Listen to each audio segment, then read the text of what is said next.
什么？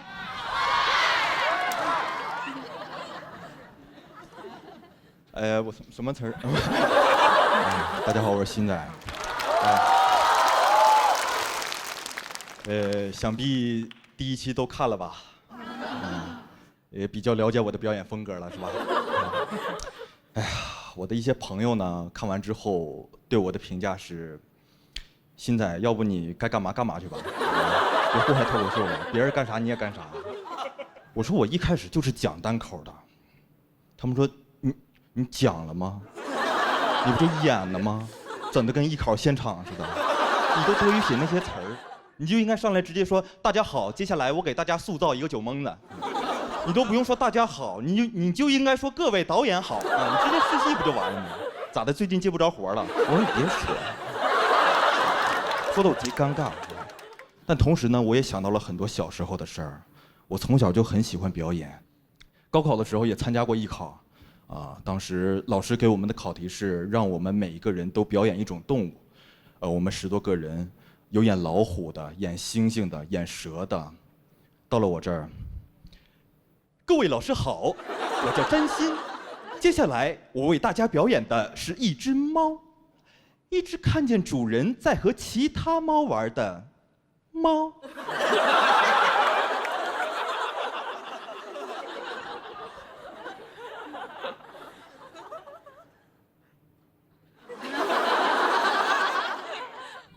你看我干什么？玩的挺好的，你看我干什么？你过来干嘛？你别跟我玩啊！你别跟我玩，你别碰我，你别碰我！你再碰，你再碰，你别碰！别碰我！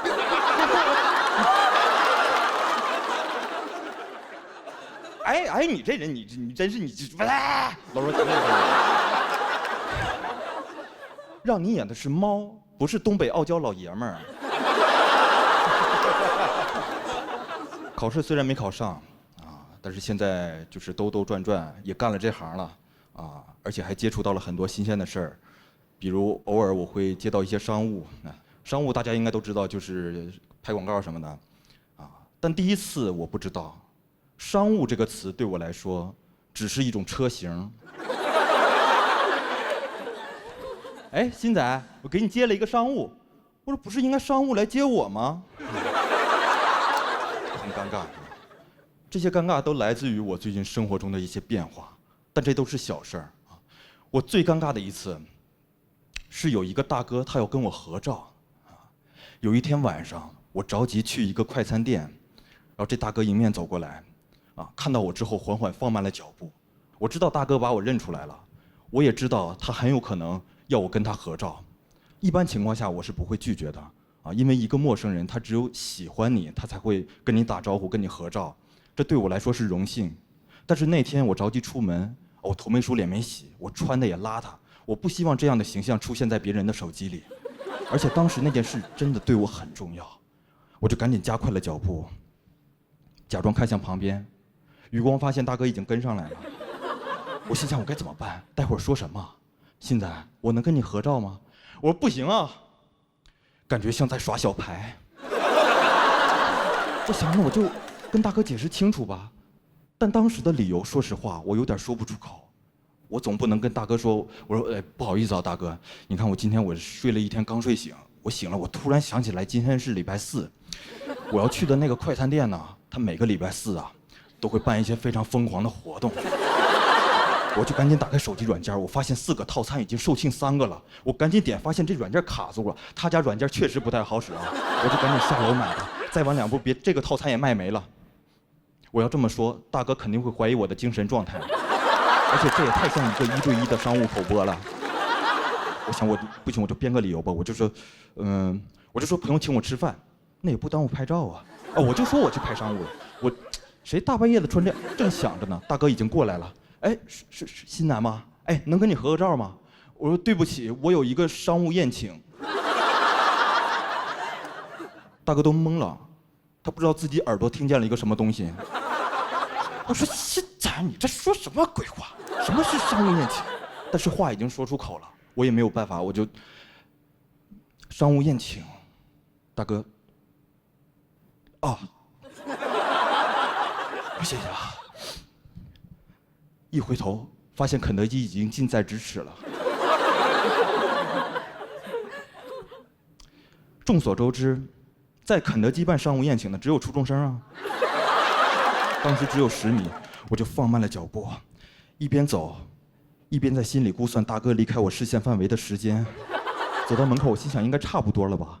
一回头发现大哥正拿手机拍我呢。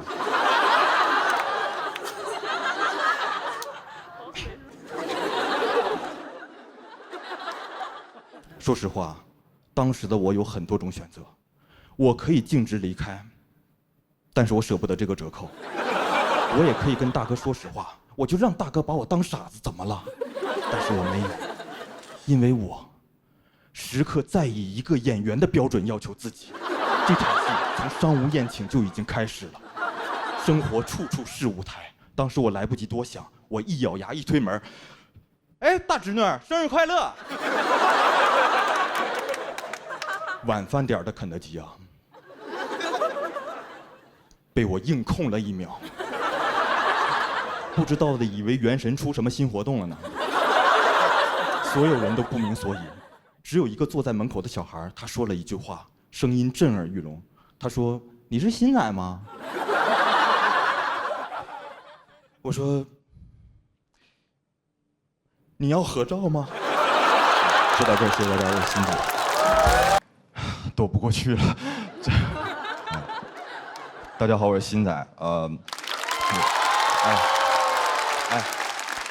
我是一个单口演员，然后有时候在线下也演一些即兴啊、sketch 啊、影视剧什么的。虽然在台上大家一看我就是属于很放得开的这种啊，但其实生活中我不太擅长和人沟通啊，尤其是追求女生的时候，我没有什么天赋。我上小学的时候就这样。就其实上小学的时候，一个男生想要吸引一个女生的注意力是很简单的，要不你就欺负这个女生，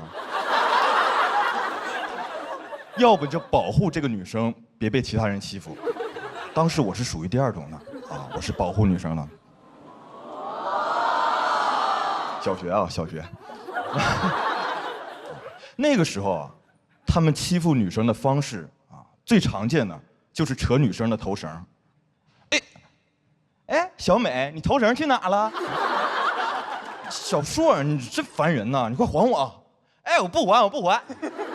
这个时候我就会站出来，我说：“小硕，你把头绳还给小美。”小欣欣，这儿没你的事儿啊！你给我走开。这句话是小美说的。推东西。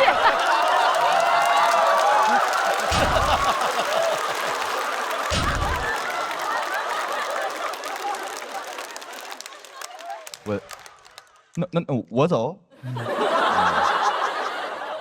也是那个时候啊，我比同龄人更早的知道啊，什么是高级的猎人。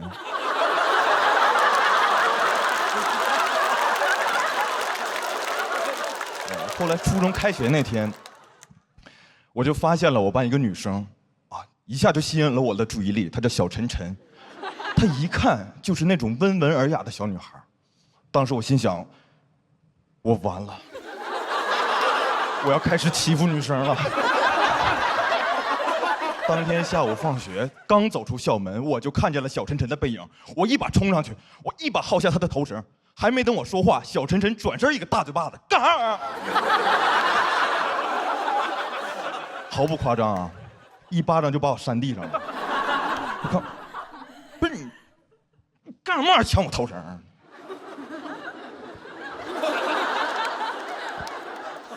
你用得着吗？你也没有头发。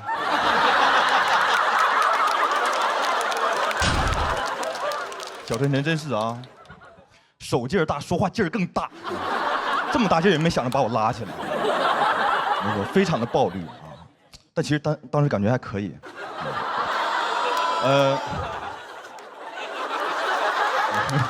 没事，我现在是在胡言乱语。然后，后来长大一点了啊，就是到青春期了，青春期就开始看一些偶像剧啊。希望就是通过一些里面的一些桥段来学习一些恋爱的技巧啊！不知道大家看没看过那种经典的桥段，就是比如说列车上的偶遇，一个男生上了车，坐在一个女生旁边，一回头发现女生戴着耳机，男孩就说：“嘿，你在听什么音乐？”女孩啊，也不说话，就直接把耳机拿下来递给他。男孩接过来，巴赫。女孩说：“你也听巴赫？”10集之后，俩人就结婚了。就这种故事，特别的离谱，谁能信？青春期的男孩会信。也就是从那一天开始，我听了巴赫。听了30分钟之后，开始听的周杰伦。我特别喜欢周杰伦，因为我上初中的时候，那个时候周杰伦刚出道啊，我天天听啊，在班级下课的时候也听，在走廊里也听。有一天我在走廊里正在听周杰伦的《娘子》，我就发现一个女生缓缓向我走来，我突然就想起了我看过的一部偶像剧，就是在这种场景里，在教学楼的走廊里，一个男生在转球。转球的意思就是用手指旋转他的篮球，然后一个女生快走到他跟前的时候，他就不好意思啊，有把你吓到吗？女生说，确实是有给到一点惊吓这样子。那你想怎样？10集之后，俩人结婚了。当时我心想，我说，哎，就是这个熟悉的场景啊，我现在必须我要来一下子，但是我没有篮球，我就娘子却依旧每日这一这样留你在那里中，这我不好意思啊。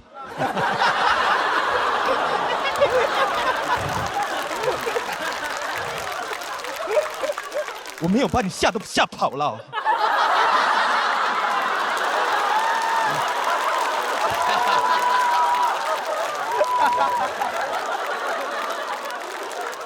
吓跑了啊！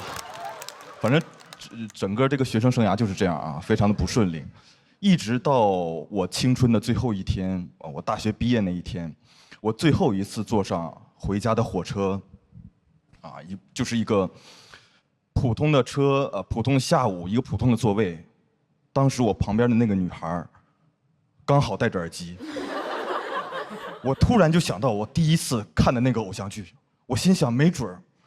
我之前看的那些东西，就是为了今天在做准备。当时我说我必须得来一下子，我就说：“嘿，你在听什么音乐啊？”戴耳机听不见我说话。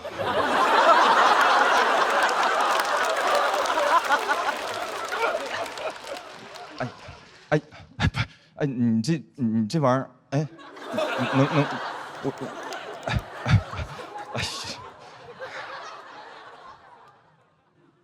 打电话呢。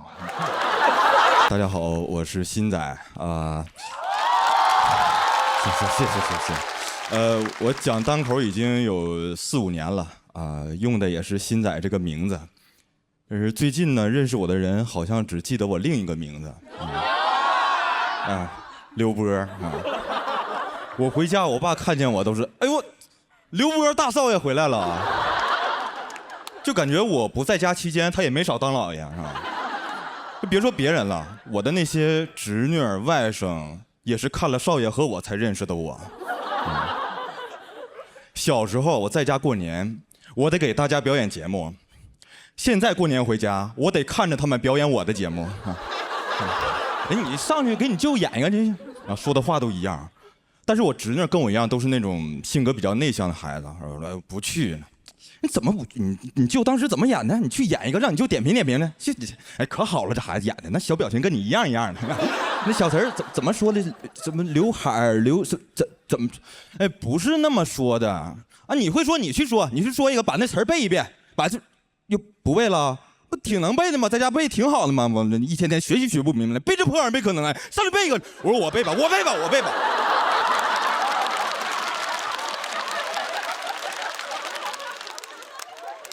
为难孩子干啥呀？你说，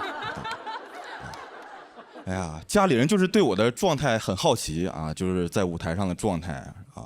尤其是我舅，我舅他是一个酒蒙子啊，但我特别喜欢我舅啊，因为我老家那边就全是酒蒙子啊，特别亲切，特别可爱。酒蒙子在外面的那个状态就是哇，那就是气吞山河，就是说一个心中澎湃，但实际上寸步难行，因为工资卡都在媳妇儿手里呢啊，胸中澎湃，但是囊中羞涩。在外边喝酒的状态都是，哥们儿啊，今天这一顿必须我请了呀！一回家，媳妇儿啊，哎，今天那饭不我请的吗？是哎不，上回人老刘请的，我这回我心想我怎么的，你干啥呀，媳妇儿？不是哎，你别媳妇儿，媳妇儿我爱你。东北酒蒙子就是这样啊，酗酒但是纯爱。纯爱，你纯的纯。我见过喝的最多的一个酒蒙子，最蒙的一个酒蒙子是有一天我在我家楼下的一个烧烤店啊，一个大哥光着膀子出来，边下台阶边穿他那个衬衫，那是我第一次知道啊，就有人喝多了之后穿衣服，他找袖能找那么长时间呢，啊，他下来之后就，哎呦，哎呀，今天的酒喝的好啊。哎，小风吹的，怎么舒服啊？舒服。怎的了？哎呦我什么袖呢？我袖呢？我袖呢？我没在我这儿啊，我没拿啊。这不在这儿呢吗？没看着呢。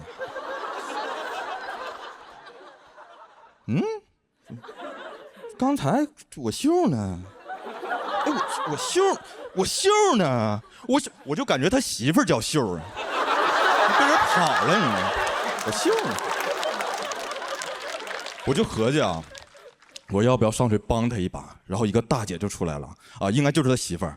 那个大姐的表情呢，就是说在里边听见外面大哥在外边嗷嗷叫唤，以为出什么事儿了呢，赶紧出来看看，发现大哥已经跟衬衫打起来了啊。然后就说：“哎，这儿呢，他把袖提起来了。但是这个袖啊，它其实是越往下它才越好穿。大姐往上一提，大哥反而够着就越费劲，越费劲越够不着，大姐就越往上提，越往上提，大哥越够不着，他就越着急，他就哎，不是你哎，你别提了。”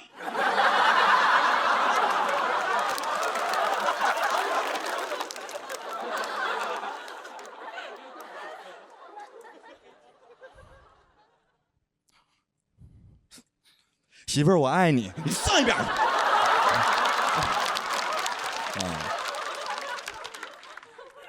我段子的风格就是这样，没有什么任何的意义，就是，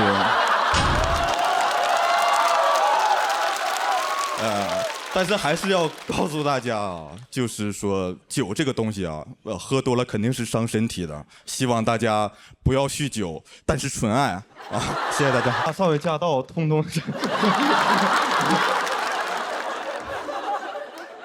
刚才这句话就是我最疯癫的时候了。我平时是个特别沉稳的人，我选这个主题是因为我不上班，所以那边隔壁的主题我不知道。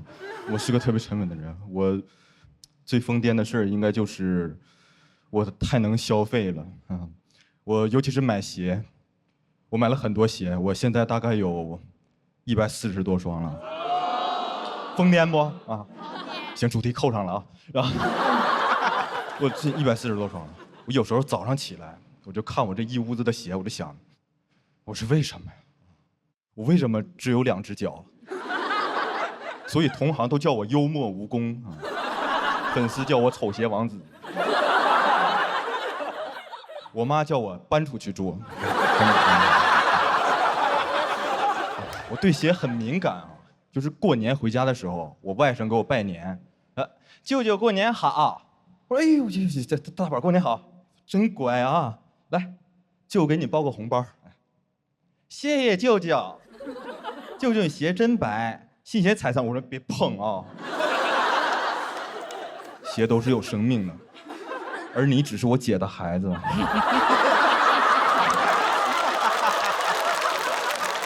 我是从上初中的时候就开始喜欢球鞋的啊。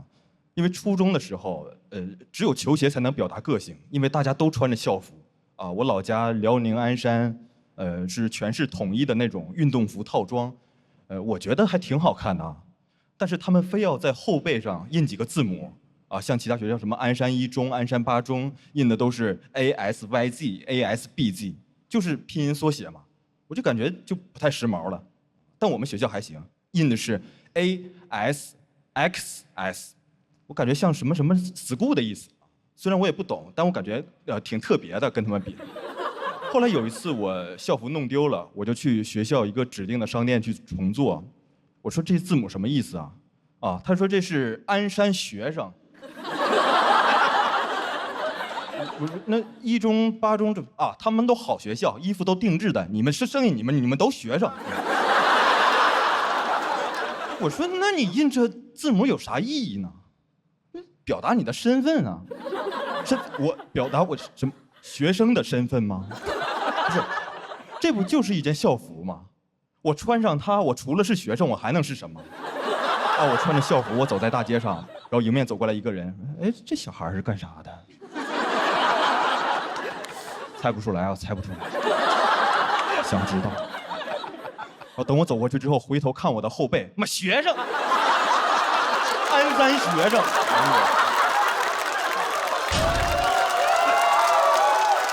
这不写后背，我上哪儿知道呢？穿个校服，我以为厨师呢。没有这种大傻子啊。而且你想表达身份，你就直接写汉字嘛，对吧？你就写鞍山学生，是吧？中国李宁，你看，看着也时髦。你就印一个拼音的缩写，你给警察叔叔办案都造成了很大的困难。大家想一下啊，警察叔叔在处理案情的时候，我们看啊，该名犯罪嫌疑人年龄大概在16岁左右啊，身着校服，衣服上面写着 ASXS 4个字母，所以我们有理由怀疑他是一名鞍山销售。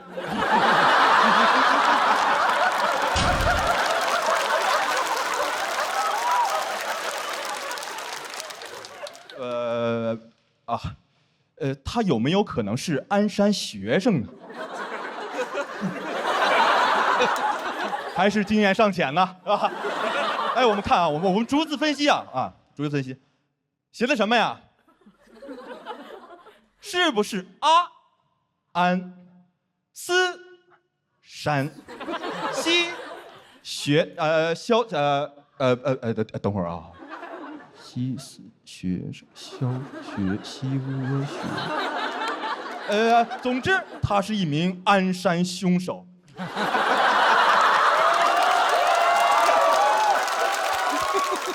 很荒谬啊！今天康永老师来，我感觉应该写鞍山小 S， 感觉会更时髦一点。就是综上所述吧，不太喜欢校服，就是喜欢鞋。那个时候看到同学穿那种新款的球鞋，心里就特别的羡慕。哦，有一双鞋啊，我看见了，我特别的喜欢，我心心念念了很久，但是它太贵了，它要1099块钱。我就一直不敢开口管我爸妈要，然后那年过年的时候，我跟我爸一起去商场买年货，我一眼就看到了那双鞋，我说爸，我想买鞋。我平时说话不这样啊，我就是心虚的时候我想买鞋。我爸说长大了哈，知道张口要东西了哈，买，我就直接冲过去了，我就像一个球鞋小博士一样。我说你这个侧向的支撑是吧？你看这柔软，你最主要的是什么？他是詹姆斯代言的。詹姆斯啊，你想想，你我都姓詹，咱们老詹家是不是得支持一下？我爸拿着鞋，哎，好，然后看鞋底儿贴了一个小贴纸1099。我爸说，那个小伙啊，哎。你这个鞋多少钱呢？就是这个编号1099这个。店员说1099，我爸说对1099，店员说对1099，先生。我说爸，是不是有点太贵呢？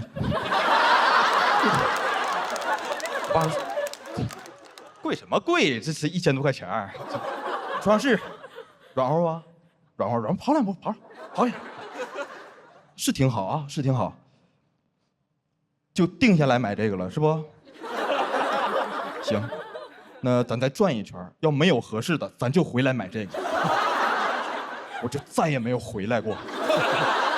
但当时我不知道啊，当时我热血沸腾啊！我说谢谢爸爸，然后我转身跟店员说，我说哥哥，你帮我留一双44码的，我马上就回来买，我肯定买。店员说行。我心想这声冷笑是什么意思啊？是在笑我太疯癫吗？再次点题啊！刚从商场出来，我们就去了批发市场。我说爸，我们来这儿做什么？要做生意了吗？要？我爸说看鞋呀。我随手拿起一只鞋，这鞋多少钱？120。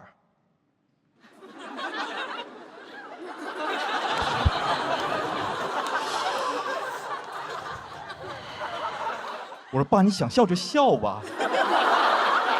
我说是软和吧？不软和，跑两步就软和了。新鞋都这样。那就定下来是这个了呗。我说你把这个头收起来了。你跟谁说话呢？没人定啊，我肯定不定这个。我爸看我这么认真，就说：“那行，那咱回去吧。”我前脚刚走，老板说110，我爸说70。最后，我穿着这双75块钱买来的鞋，走出了批发市场。那一刻，我恍然大悟，我突然想起商场店员的那声冷笑，我以为他在笑我太疯癫，其实他在笑我看不穿啊。谢谢大家的欣赏。嗨，朋友们啊，非常开心的大家演出，我叫于博。来自一个教育大省，黑龙江。可以，鹏哥接着释放吧。老七讲什么辽宁抚顺东北小城市，我说他妈这不纯南方吗？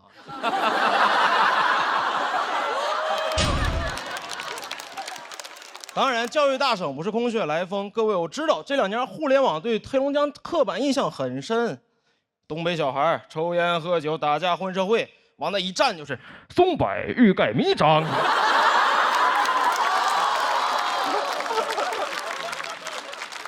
黑龙江是全国最重视基础教育的地方，拥有全国最高的高中就读率。各位可能不知道，比北上广深高多了。我们家小城市60万人，7所高中，没有中专和技校，每个混混都有文凭。你去看每一个打你的人都会3角函数。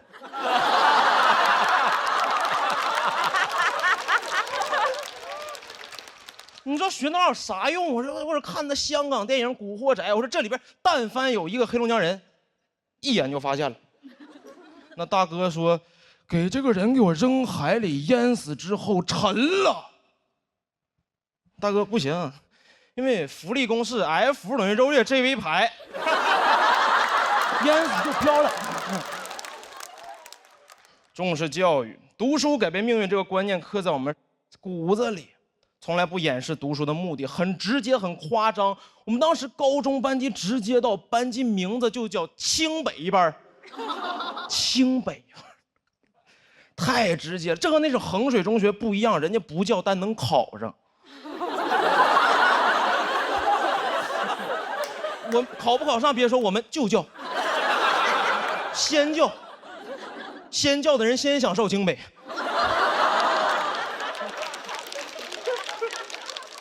但这个名字太重了，老师第一天就会拿名字骂我们。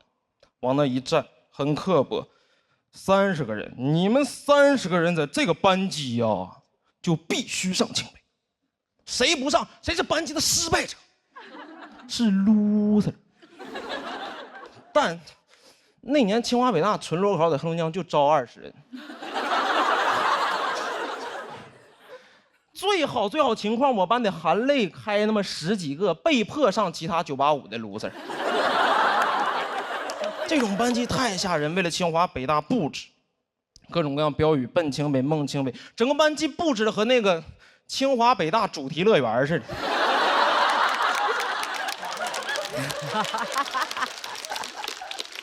每个人的成绩和分数线的折线图，给饮水机取名叫未名湖。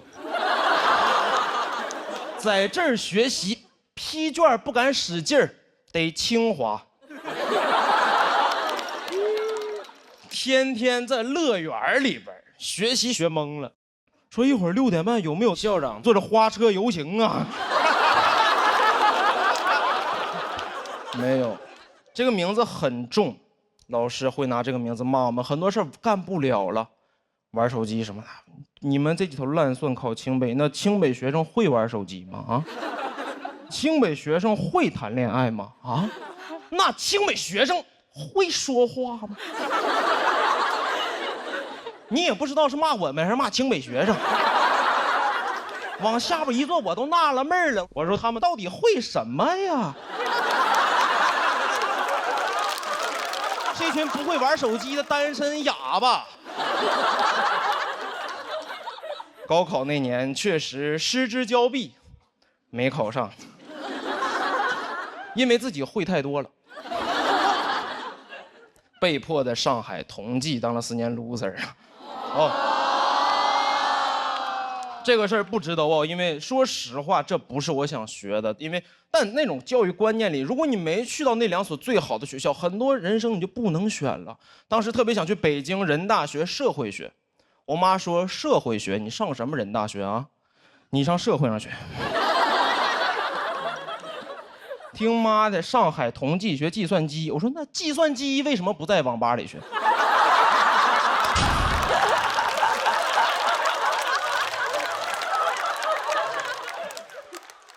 因为那种观念，小时候一直贯彻的叫必须好好学习，去大城市挣大钱。如果不好好学习，留在老家你就饿死。小时候深信不疑，直到自己真的来了上海，发现这事儿不对。因为我也可以好好学习，在大城市然后饿死。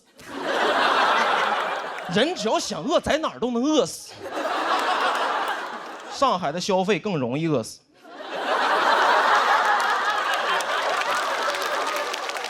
但说实话，刚考到上海那年，整个人还是沉浸在自己走出了那种小城市的幻境里边，觉得自己哎呀，哥们在上海打工干个3、5年就买房买车了，你们在老家什么都……直到今年过年回家参加了同学聚会，所有人除了我之外留在老家都买车，所有人在老家都是开车来的。同学聚会只有我一个人，零下30度走了2公里去的饭店。只有我一个人进饭店的时候，眼镜是上霜的。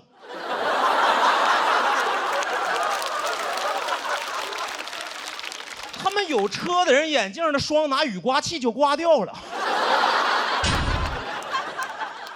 这就是我们观念的区别。因为来上海奋斗的城市，你会觉得大学刚毕业23岁开什么车？23岁在上海就奋斗就该坐地铁。23岁不坐地铁，什么时候坐地铁？对吗？车对我来说应该是那个我在上海打拼了很多年，奋斗原始积累啊，最后中产了，追求车啊房啊，那是我奋斗的奖励。车应该拿地铁里程换。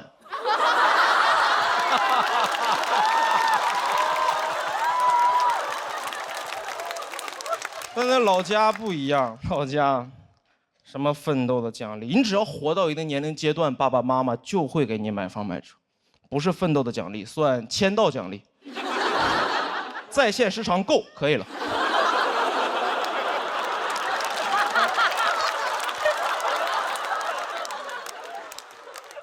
确实不理解为什么在老家的朋友能生活的让我羡慕那么多，因为在我看来，他们很多人没有解决自己独立生活的问题，爸爸妈妈就把一切都给他安排好了，我羡慕至极。独立生活了吗？我说问一个哥们，我说哎，为什么买车？和你们在上海不一样，这在老家，钱花不出去。我说钱花不出去啊，你发点假币呀。这句话让我醍醐灌顶，那一刻突然意识到，成年人的世界里不是那种完全的读书改变命运。再去考他们，没有人在乎了。问一个哥们儿，我说：“哎，交流电系统的发明者是谁？”他说：“不知道，去你的吧！”然后开着特斯拉就走了。讲到这儿，谢谢毛驴哥，拜拜。Hello。谢谢你们，我一定要把这腰背挺起来。我是南瓜，大家还记得我吗？对，我去年上了这个节目，希望被更多人认识我，现在都认不出我来了。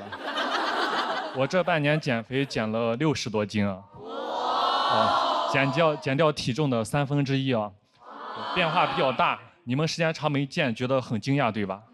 对，然后那种天天跟我在一起，在我身边的朋友，他不觉得我有什么变化，就像我的好朋友黑灯。他对我的声音很熟悉，我也很奇怪，我这瘦了60多斤了，我这陕北口音是没有一点变化的。我现在很难被人认出来啊！前2天走在一个商场，走着走着，听到后面2个人说：“真的是南瓜，真的是南瓜。”哎，我还挺好奇的，我回头一看，2个人在玩刮刮乐呢。我为了减肥啊，销声匿迹3、4个月没有见人啊，再次出来的时候一下子瘦了这么多，朋友们都不觉得我判若两人，他们都以为我判了2年。我的减肥方法在网上学习啊，偷学一些明星的减肥食谱，他们吃的特别的少，而且还经常断碳水啊，还能去正常的演出表演。啊，我也断碳水，我也去演出啊，我要在演出现场吹唢呐，我这吹着吹着，这血糖上不来，差点把自己送走了。啊，但还好是坚持下来了，终于坚持下来，也是瘦下来了。今年终于可以在节目上穿自己心仪的衣服了。我真的特别的激动啊！我去年上节目啊，就每一次看到别的选手穿的漂漂亮亮、光鲜亮丽的，我每一次都穿马甲。我去年录了6次，穿了6次的马甲，朋友都叫我马六甲。就别人穿马甲，人家是时尚好看，人家也穿。就我一个骑手穿马甲，太像来上班了。我进棚被保安拦过好几次，说外卖不让进。去年总决赛我是到现场来当观众的，导演说可以随意穿搭，我很开心啊。我逛了很多商场、很多服装店，去试了很多衣服，没有一件适合我。我当时我就让导购推荐一下，导购说：“先生，你就适合那种运动户外、宽松带拉链的那种。”我说：“你想说马甲吗？”我感觉我整个青春都是马甲，我很难过。我下决心，我不甘心，我第2季一定要减下来，我一定要穿自己心仪的衣服，不能再穿马甲了。但我发现，我不管我多么努力，直到今天，我始终摆脱不了马甲的命运，因为我有马甲线了。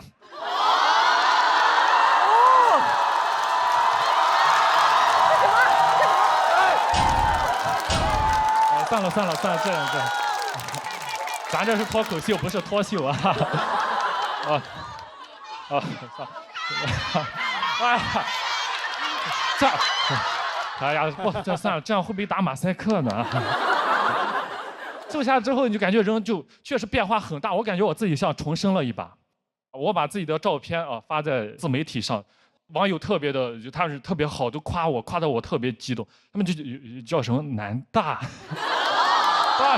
我南大的青春南大学生，我热泪盈眶，我激动呀，因为我是中专学历，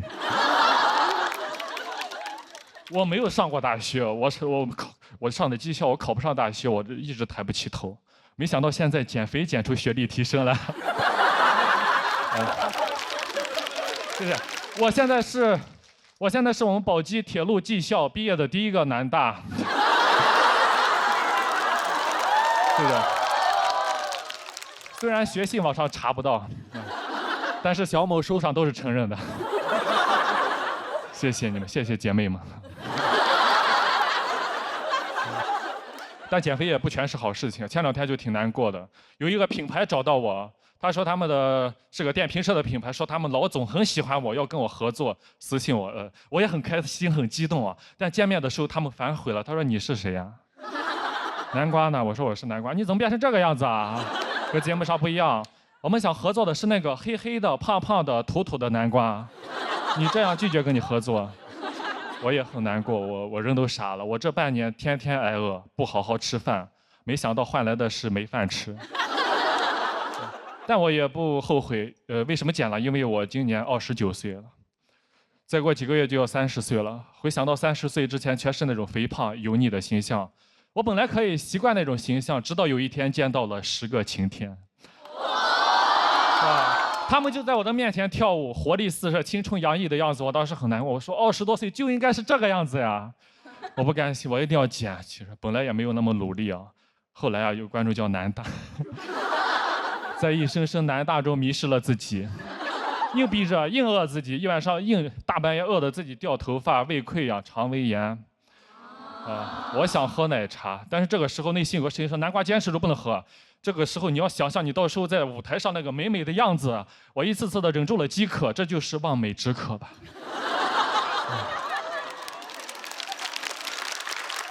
我朋友说，你也没必要这么忍着。你可以喝统一冲服无糖茶，真的好喝，一口冲服茶香倍儿足啊！喝了之后和南大一样，冲服满面。真的，我终于坚持到现在了，终于在台上，说现在我真的绷不住了。其实这回啊，我后台已经摆好了烧烤、炸鸡、汉堡、油泼面、biang biang面、刀削面。我一会下了台我就暴饮暴食，以后我就想吃什么吃什么。以后呀，可能还会变回那个黑黑的、胖胖的南瓜。但不管怎么样，以后点开爱奇艺，看到2025年夏天那个青春洋溢的南瓜，我也就很满足了。谢谢大家。OK。我真的想不到有一天南瓜这个颜值能搞上擦边啊！就是啊，姐妹们，你们叫他好帅，你们吃点好的吧。求求了。南瓜刚才自己说到自己可能为了减肥，就是少吃了很多饭吧。今年，我希望你少吃那些饭，我吃。我要吃饭，我要上桌的。开始今天正式的演出啊！大家好，我叫朱大强。好，热情，谢谢大家，谢谢大家。我是一个就是比较容易生气、比较容易愤怒的人啊。我们女生生气气多了的话，就会长很多的那种甲状腺结节、乳腺结节各种嘛。我每次就是一生闷气，就开始长那种乳腺结节。我把这个气发出来呢，开始长甲状腺结节。哎，我就感觉我好像一气呵成2种结节。哇，有点太多了。我就感觉我每天这些结节，就是你们胸腔这里长不下的，开始长到嗓子眼这里去。这是什么？节节高升。然后嗓子眼这里长不下的结节呢，又掉到下面去，节节败退。然后在我体检的时候，医生跟我讲啊，说是90%的女人都会长结节的。哇，我就感觉如果这么高的比率都拥有结节的话，它就不应该再是一种疾病了，它应该成为一种新型的器官，对吧？而且我觉得如果都是女生来长的话，我们以后这个新器官给它叫一种新名字，我们以后叫它妇女节。我觉得我爱生气吧，这个东西完全也怨不得我，是因为我感觉每天我生活中那种看不顺眼的人有点太多了。哇，有些人真的在公众场合边界感有点太差了。我有次在那种餐厅里面吃饭啊，我隔壁桌有个哥们在那里猛猛抽烟，哇，抽烟抽到我感觉他要在我旁边那种原地升仙了，我就开始过去大声呵斥他，我说公众场合不可以抽烟的呀。他自己还气上了，他开始那种恶狠狠地瞪着我，然后一边瞪我吧，一边有点想放点狠话，我感觉他有点咽不下那口气，也有点咽不下那口烟。然后他开始拿着那个烟恶狠狠地开始把那个烟攥灭在自己碗里的饭上，我有点看不懂，我说这是在用不吃碳水表达自己的愤怒吗？看不明白，我说有点太会愤怒了吧，感觉就是一种超弱的超熊，泰迪熊，还挺可爱的。哎，我觉得如果他真的想就是当狠人的话，他应该一边抽一边灭烟，一边把那个烟灭在自己的头上，对吧？一边抽烟一边烫头的，看起来就那种超绝狠人。哎，我真的很看不惯那种在公众场合乱抽烟的人啊！我唯一能接受人在公众场合冒烟的情况呢，就是他火化。哎，然后有时候觉得吧，抽烟就是一种慢速火化，主要是对抽烟人的身体不好，二手烟也不好。他火化，我陪葬。不喜欢，我就把所有在公众场合乱抽烟的人呢，我在背后亲切地把他们称呼为烟人。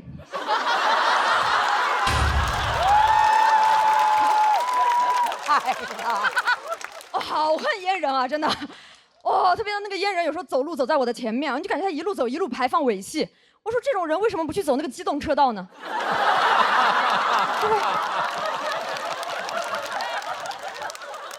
果走在我前面的话，你最好是寿命上也走在我前面。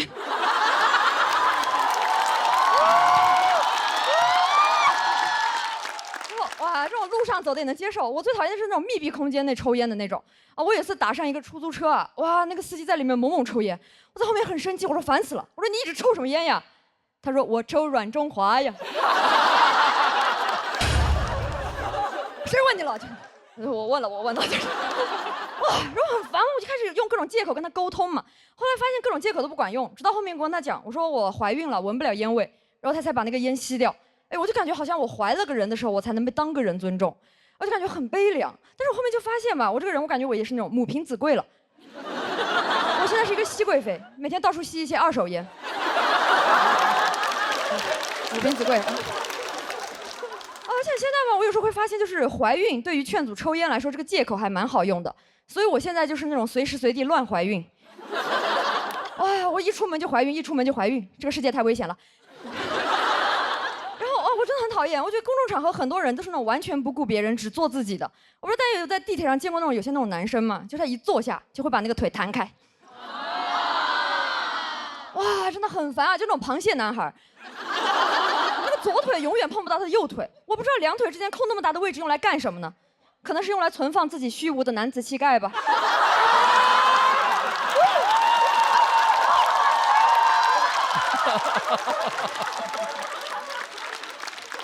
不理解，不理解。但有时候这种大男人坐姿真的会影响到我的，因为我有一天坐地铁哈，我旁边那个男士也是一坐下就把那个腿弹开了，而且他那个腿越弹越开，越弹越开，他有点太放得开了，哇，我就感觉他那个腿在和那个车一起开，往城市的边缘开，哇，然后他搞得我坐的位置开始越来越狭小，越来越狭小嘛，我就想提醒一下他，我就开始翘二郎腿，我就翘一下踢他一脚，翘一下踢他一脚，哇，我真的每一脚都踢得巧妙又刻意。甚至吧，为了能够多踢他2脚，我还陪他多坐几个站。然后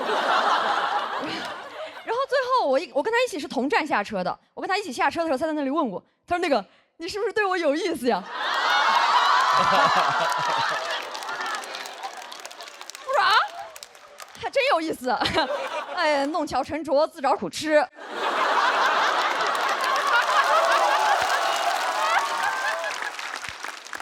他还在那里问我，他说那个，要不我们加个微信，没准我俩挺合得来的。合得来个啥呀？他自己2个腿都合不来。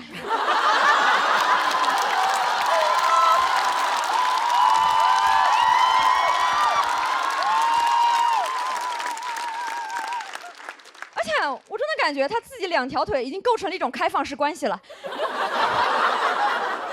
太 open 了。不是很想加入，我也不喜欢这种随时随地会劈腿的男的。不喜欢，我也不喜欢异地恋，以后见他的另一条腿还得去隔壁车厢。不喜欢。而且还有一些那种，我觉得他都不是把那种公众场合当自己家客厅随便坐了，是把公众场合当自己家厕所，随地小便。就那种深夜街头啊，什么街道那种路灯，然后行道树，都是他们的什么小众打卡点。我每天在那里随时随地标记自己的生活。我有时候觉得吧，如果他有个柱子就可以的话，我们不如以后就把那种男厕里面那种1排小便池，我们就换成一个小柱子，对吧？啊，俗话说得好，8个好汉1个装嘛。够了，就他们够用了。然后我们就把那种省出来的空间全部拿去盖女厕。这样以后我们上女厕也不用每天在排队了，然后看着空空荡荡的男厕，啊，以后大家都方便了。我有时候感觉吧，就其实那种随地小便，从古至今都是会受惩罚的。你们知道那个孙悟空就是因为尿在如来手上，对吧？一开始我感觉他大闹天宫完，如来本来想着要不关他15天算了，后面怎么抬手一看，怎么他上厕所我洗手呀？哇，好脏呀！反手就是一个镇压，对吧？我觉得这种镇压力度还是不够啊，现在还是老能看到。我以前在那种酒吧门口看到2个男的喝多了，那个酒吧门口有个大柳树，2个男的出来就开始对着那个柳树开始滋了。我路过以后在那里很生气，我说你们2个干什么？其中有一个就喝大了，但是他很有礼貌，他开始跟我道歉，他说不好意思，然后说着不好意思，他就转过来了。我说收起来呀。哎，然后之前讲完这个随地小便的段子啊，有一个观众姐妹特别可爱，她有天在那个微博上给我发私信，她说大强，你讲这个段子我太有共鸣了，我今天也遇到一个男的随地小便，然后啪给我发了一张照片。点看懵了。我至今都不知道那个姐妹是距离多近去拍的那张照片啊，因为她那个照片刚发给我，我点开就变成灰色消失了。姐妹勇啊！我就希望这种现象也跟那个网上一样吧，生活中也可以尽快变成灰色消失。哎，谢谢大家，我是朱大强，讲到这里。好，同学们上课了啊！我呢是一个高中的班主任，给大家稍微公布一下我的教龄啊。好，从9月1号到现在，咱们也是教了1个学期了。哎，我整个人长得就特别不像一个新的老师，整个人湿气特别重。我以前上学的时候，身边很多人不知道自己以后该干什么了，就去考一张教资。我不知道自己以后该干什么了，我一照镜子，哎，就差一张教资了。很多新的老师，他们的身份呢，从学生转到老师，特别不适应，觉得自己讲话太客气了，镇不住学生。在我这儿从来没有这个问题。我的室友呢，他也是一个新的老师，他特别紧张，因为他长得比较稚嫩。他开学之前呢，就在网上一直在搜新教师攻略。他甚至还去搜了新教师发火逐字稿。我说你现在不光身上有学生气，每天还要上网学生气。而他上网找了很多老师的这种经典语录，他找了以后呢，不管不顾，直接往班里边就带，一进去就你们就是我带过最差的一届。哎，我说有没有可能他们是你带的唯一的一届呢？我就跟他说，你不要整那些没有用的，浪费时间。我告诉你我怎么做的。我开学第1天一进班，什么都没说，我就抱着手在讲台上站了2分钟，我就看，一直看，看到后来我们班最后一排一个男生那纸突然掉地上了，我轻轻说了4个字：下不为例啊。哎，就那一瞬间，我看到我们班小孩的表情，我就知道，老娘天生就是干这个的。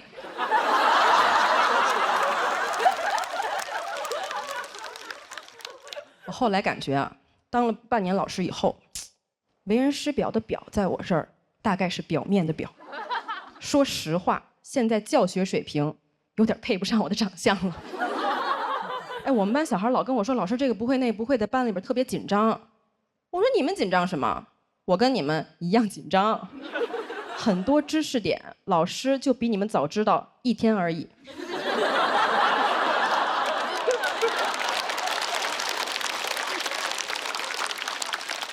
有很多很有经验的老师，生怕自己讲太慢了，考试之前讲不完。我生怕自己讲太快了，因为真的多1分钟我都没有了。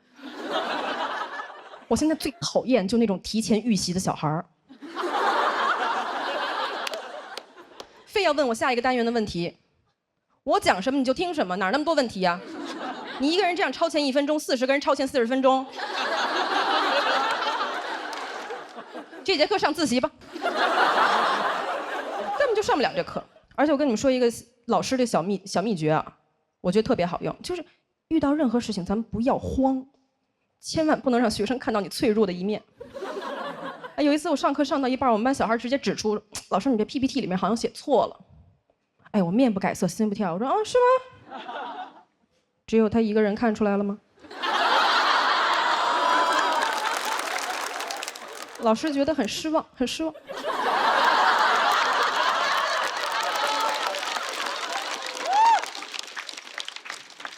一定要稳住，一定要稳住。而且你自己立了一些规矩以后呢，自己就不能再犯了。我上个月跟我们班小孩说，不要把你那奶茶往班里带。那我奶茶现在怎么办呢？我现在每天都灌到保温杯里边就进班了。我们班小孩一看我，我也很心虚，我直接就上课突然喝一口珍珠进嘴了，嚼不嚼呢？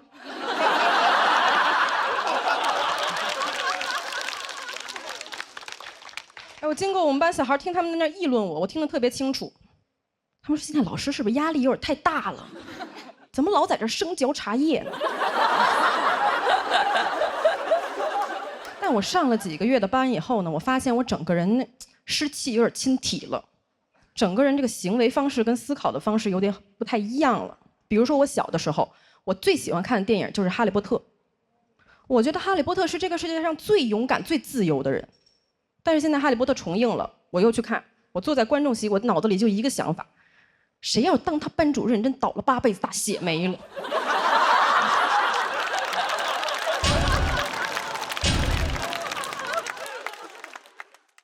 我从电影院一出来，我给我同事打电话骂了半个小时。我说他想干什么呀？啊，整天逃课打老师，真当自己是小英雄呢。为什么当时我那么生气？我说真的，有点共情斯内普了。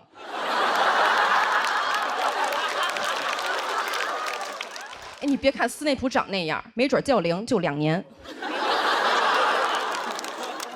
我现在除了想法，我行为上也有很大的这个变化。有一次我在剧场演出，演到一半，坐第1排那女生手机突然响，你别害怕啊。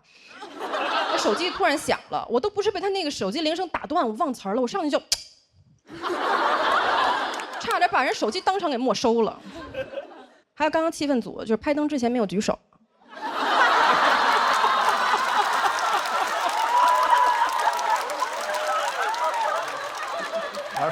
跨过我，跨过我。而且我现在去过的演出，我演完了以后，那场子热不热、好不好笑，咱不知道，但一般秩序都非常好。甚至还有演员朋友就跑过来跟我说：“哎，多少老师，您在讲，就我们在讲的时候，您能不能不要在后台那扒着门缝看我们？我们很紧张。”我说：“你讲那么差，我看一眼怎么了？这么不幽默，下不为例啊！”我今天其实跟大家讲这么多呢，还是想跟大家说，就是老师呢也是活人，就我们下了课以后呢，也是会讲讲开放麦呀，喝喝奶茶什么的。所以呢，如果有我的学生在看我的这个演出呢，我还是想跟你们说一声，作业写完了吗？看什么呀？我今天先讲这么多吧，因为多1分钟老师也没有了。谢谢大家，我是墩儿。好，Hello， 大家好，我叫谢谢，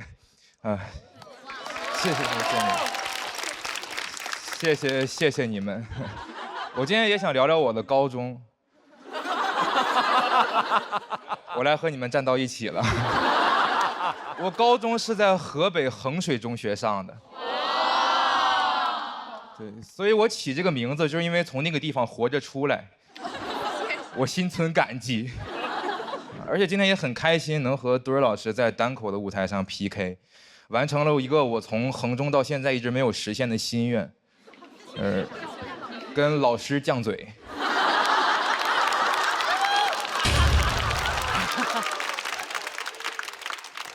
我非常紧张，当时在衡中真不敢犟。衡中是一个很卷的学校，卷到教室后面贴着条幅，上面写着“只要学不死，就往死里学”，传播度非常广。我觉得这个标语很荒谬啊！我为什么要往死里学呢？我不应该往清华北大里学吗？衡中很会营造那种卷的氛围，一入学就让我们写自己的目标大学贴到墙上。我当时写了同济大学计算机系。真的假的？那是一个我非常向往的高校。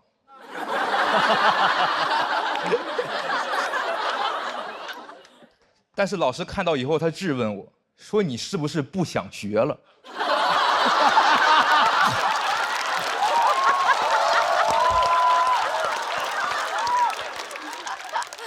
你要不现在去网吧吧？让我改成北京大学，我不敢犟嘴，真改了。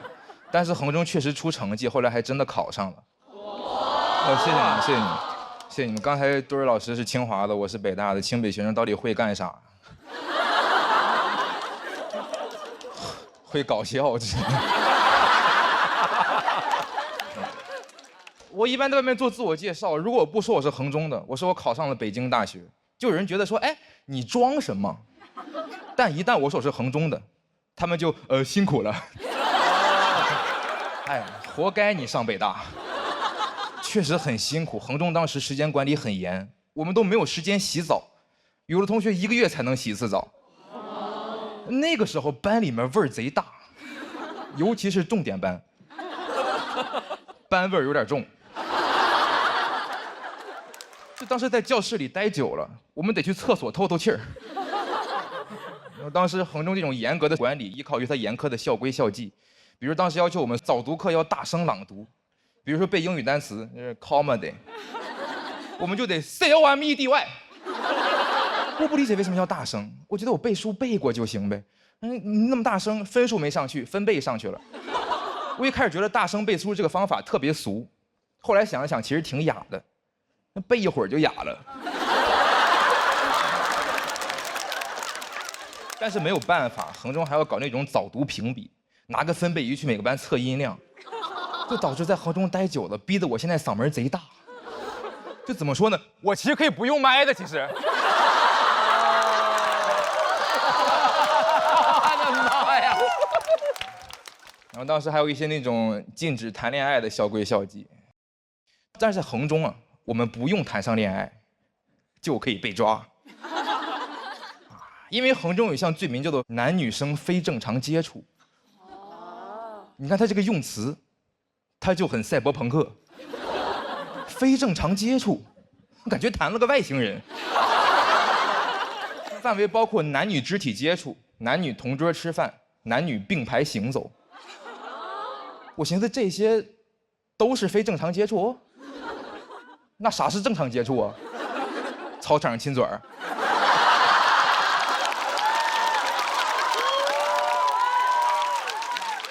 还是双方家长先见个面啊？当时处罚力度是回家反思4周。我不是很理解，我觉得我要在衡中谈恋爱，顶多也就偷摸传个小纸条。你要上我回家反思，我俩可就逛街去了。当时衡中有那种老师，他专门负责查违纪，每天就往他那个电脑前面一坐，拿个高清摄像头看有没有人谈恋爱。哼。恋综观察员，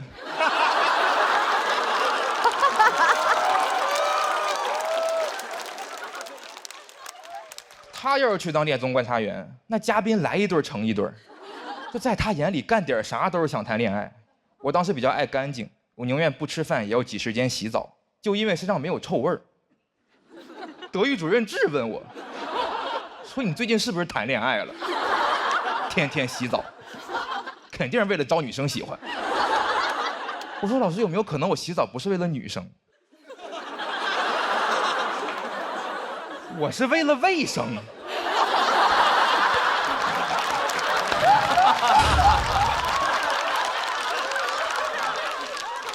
不洗澡我身上痒痒。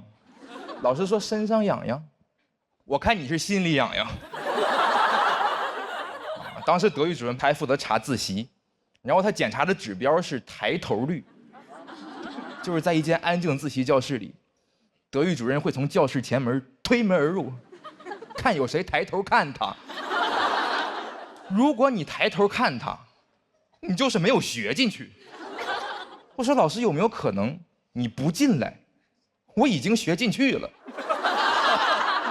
就当时我们大家都知道门开了，但为了避免违纪，硬不抬头，这个东西需要的意志力，比你抬头看一眼还分神儿。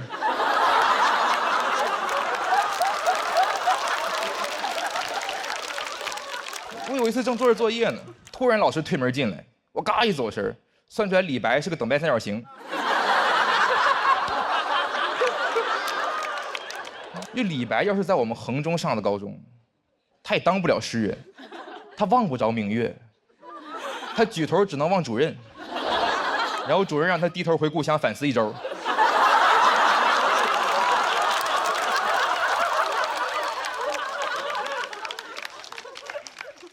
我当时看过一些犯罪电影，里面描绘的那种校园枪击案，我说在衡中都不可能发生，罪犯都没有体验感。你们想象一下，一个变态枪手扛着 AK-47踹门而入。没人理他准备好享受我们的惊恐与尖叫带给他的变态快感，然后他发现没有一个人抬头看他，罪犯都吓坏了，赶紧拿枪指着我们大喊，说 freeze， 我们 FREEZE。